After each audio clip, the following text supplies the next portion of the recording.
Ya, jadi begini yang mau saya sampaikan kurang lebihnya begini.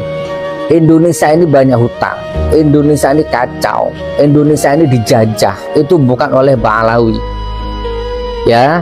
Nikel bukan Ba'alawi, laut bukan Ba'alawi, reklamasi bukan Ba'alawi, Meikarta bukan Ba'alawi, PIK, PIK 1, PIK 2, PIK berapa itu bukan Ba'alawi, Morowali, Manado, Sulawesi, mana itu, Banten, Tangerang, Jakarta, reklamasi di ujung-ujung bibir-bibir pantai itu bukan Ba'alawi, ya. Jadi hutang negara ini yang bikin rakyat susah ini, cari pekerjaan susah ini, yang makan uang negara, yang korupsi uang dana haji, reklamasi, EKTP, hutang korupsi ribuan triliun, itu bukan Ba'alawi, ya. Buka matamu, buka pikiranmu.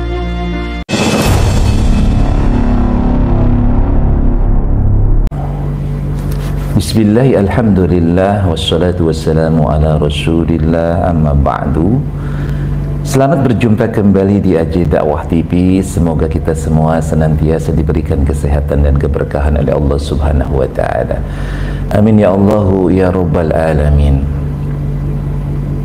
Ada hal yang menarik yang ingin disampaikan pada kesempatan ini, yakni ada seorang ustadz yang bernama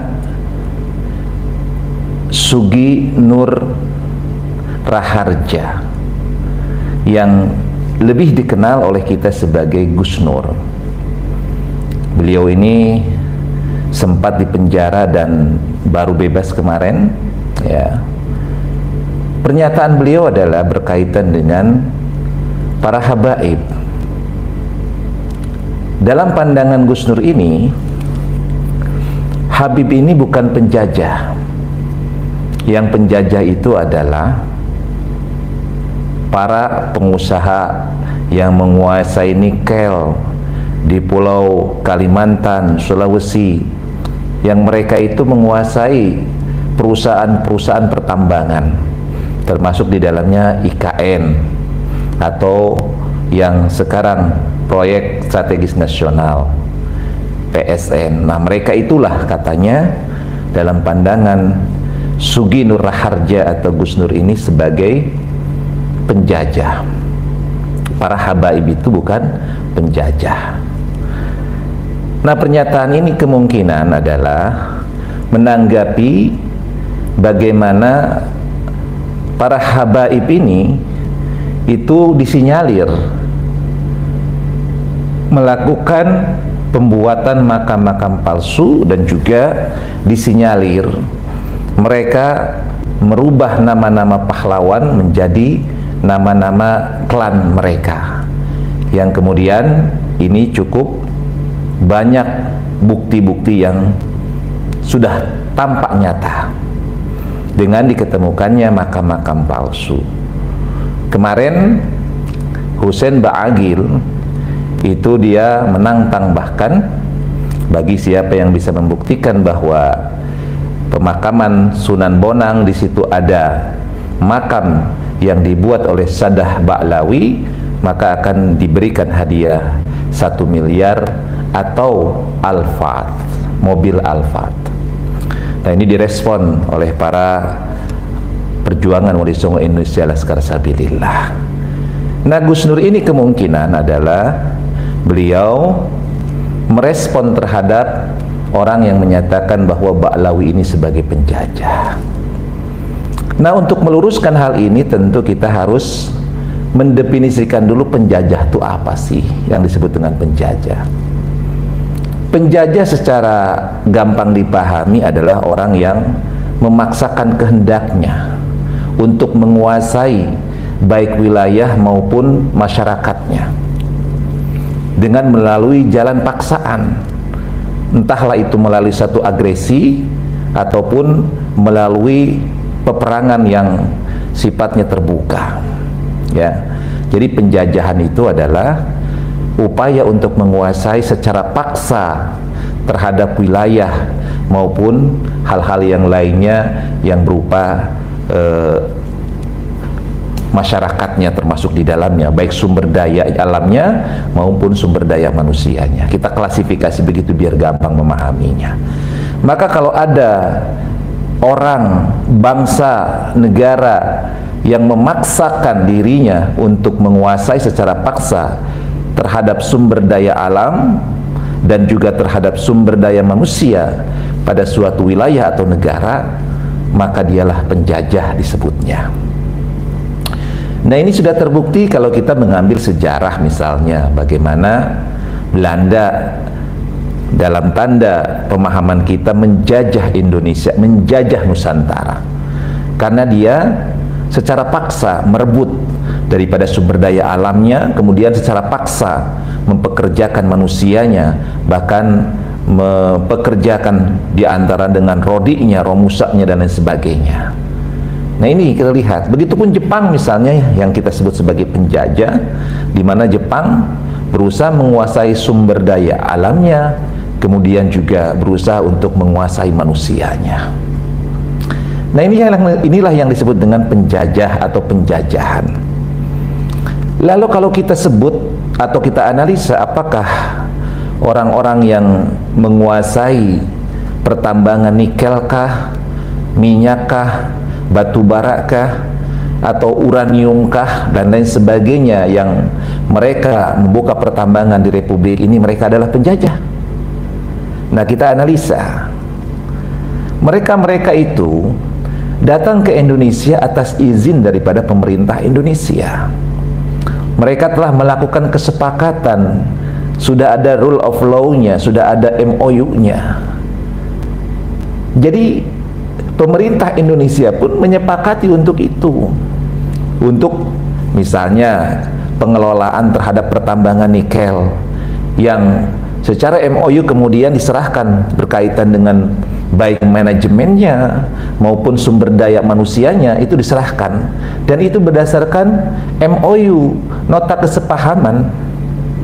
Nah, begitupun Freeport misalnya yang dikuasai oleh Amerika, maka itu berdasarkan kesepakatan pemerintah dengan orang-orang yang memang menginginkan mengelola daripada sumber daya alam Indonesia ini.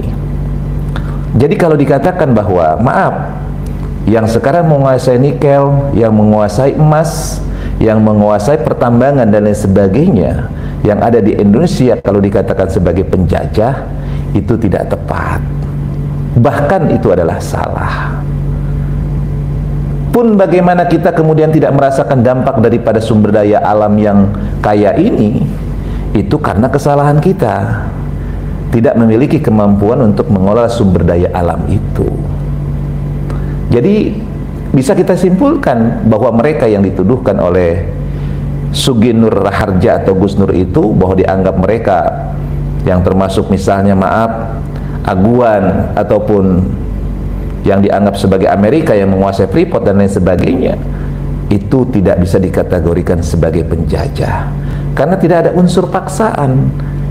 Mereka datang ke sini dan kemudian mengelola sumber daya alam yang kita miliki adalah atas izin daripada pemerintah kita, yang pemerintah kita itu adalah sudah kita mandatkan untuk mengelola sumber daya alam untuk mensejahterakan, memakmurkan seluruh masyarakat dan rakyatnya.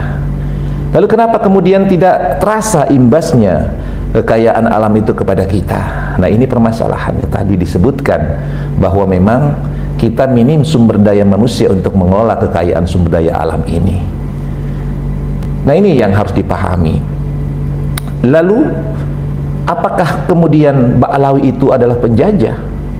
Tentu tidak kemudian kita harus menyatakan iya, karena Ba'alawi ini ada di Indonesia, belum terbukti mereka melakukan pemaksaan, belum terbukti melakukan pemaksaan terhadap untuk merebut kekuasaan terhadap pemerintahan kita, dan juga tidak ada paksaan terhadap rakyatnya, ya. Jadi artinya apa? Ba'alawi pun tidak bisa kemudian disebut penjajah karena belum ada bukti fakta yang menyatakan bahwa mereka melakukan penjajahan. Adapun proses langkah-langkah yang sedang dilakukan, itu kita belum menilai dulu sebagai seorang penjajah atau sebagai penjajah. Mungkin yang bisa kita nilai adalah bahwa mereka melakukan upaya-upaya penguasaan, ya, tetapi di situ tidak ada unsur paksaan.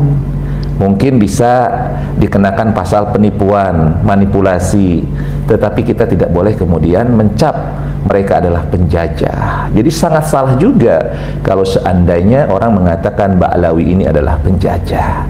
Kenapa? Karena belum ada bukti dan faktanya. Adapun pembuatan makam-makam palsu ataupun lain sebagainya, itu bisa dikategorikan sebagai perbuatan pidana, bukan sebagai sebuah kolonial atau penjajahan, ya. Mungkin ada arah ke sana, tapi kan belum bisa kita kemudian menuduh bahwa Ba'lawi itu adalah penjajah. Jadi poinnya adalah apa yang dikatakan oleh Gus Nur bahwa para pengusaha dari Cina kah, dari Amerika kah yang mengelola sumber daya alam kita dianggap sebagai penjajah, itu adalah hal yang sangat-sangat salah atau keliru. Kenapa? Karena tidak ada unsur pemaksaan di dalamnya. Mereka mengelola sumber daya alam adalah melalui kesepakatan dengan pemerintah kita. Dan adapun orang yang menyatakan atau menyebut bahwa Ba'lawi itu penjajah, itu pun sangat-sangat salah, karena belum ada fakta yang menyatakan bahwa mereka melakukan penguasaan terhadap sumber daya alam, terhadap wilayah, kemudian terhadap manusianya dengan cara paksaan. Adapun para muhibbin, mereka dengan sukarela mengikuti daripada para habaib atau Ba'lawi tersebut, dan itu tidak ada masalah, silakan saja, sah-sah saja, ya. Tetapi ketika sudah mengarah kepada tindakan kriminal, tindakan-tindakan yang melanggar hukum, maka disitulah ranah-ranah hukum yang harus bertindak. Ya, tidak boleh kita mencap seseorang atau satu kelompok dengan sebutan yang tidak semestinya. Mudah-mudahan Allah Subhanahu wa taala senantiasa memberikan kesehatan dan keberkahan untuk kita semua. Mohon maaf apabila ada kesalahan dan kekeliruan. Wallahul muwaffiq ila aqwamit thoriq. Assalamualaikum warahmatullahi wabarakatuh.